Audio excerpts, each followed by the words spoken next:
এরপরে প্রশ্ন হলো নামাজ না পড়লে কি হয়?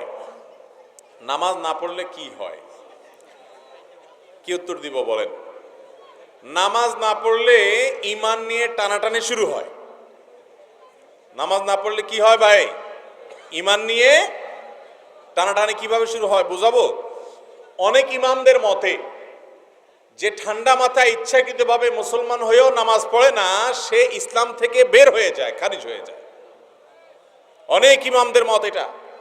ইমাম আজম আবু হানিফা রাহিমাহুল্লাহ সহ অন্য অনেক ইমামের মত হলো, যদি সে নামাজ না পড়ে কিন্তু তার মধ্যে অপরাধ বোধ আছে, সে নামাজ না পড়ার কারণে লজ্জা শরম ভিতরে ভিতরে আছে, পড়া উচিত সেটা মনে করে, তাহলে সে কাফের হবে না। তাহলে নামাজ না পড়লে ইমামদের ইখতিলাফ আছে যে ঈমান আছে না নাই, ঈমান নিয়ে টানাটানি শুরু হয়ে গেল না?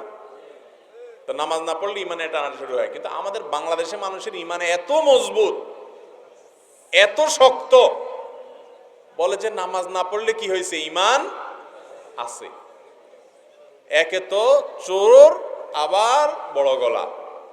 নামাজ পড়ে না, এক অপরাধ করে, আবার বড় গলা করে যে নামাজ না পড়লে কি হয়েছে, ঈমান আছে। ভাইরা আমার, ওমর রাদিয়াল্লাহু তাআলা বলেছেন, লা হাজ্জা ফিল ইসলাম লিমান তারাকাস সালাহ, যেই মুসলমানের সন্তান, যে মুসলমান নামাজ পড়ে না, ইসলামে তার কোনো ভাগ নাই, হিস্সা নাই, নাম নিশানা নাই।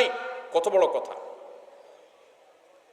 সাহাবায়ে কেরাম তাদের যুগে বেনামাজিকে কাফের মনে করতেন। যে মসজিদে আসে তাকে নামাজি বলতেন, যে মসজিদে আসে না সে বেঈমান, কারণ তখন কোনো মুসলমান মসজিদে না এসে থাকতো না। এমনকি মুনাফিকও মসজিদে আসতো, অথচ আজ মুসলমানের সন্তান মসজিদে যায় না। আল্লাহ আমাদেরকে বুঝার তৌফিক দান করুন।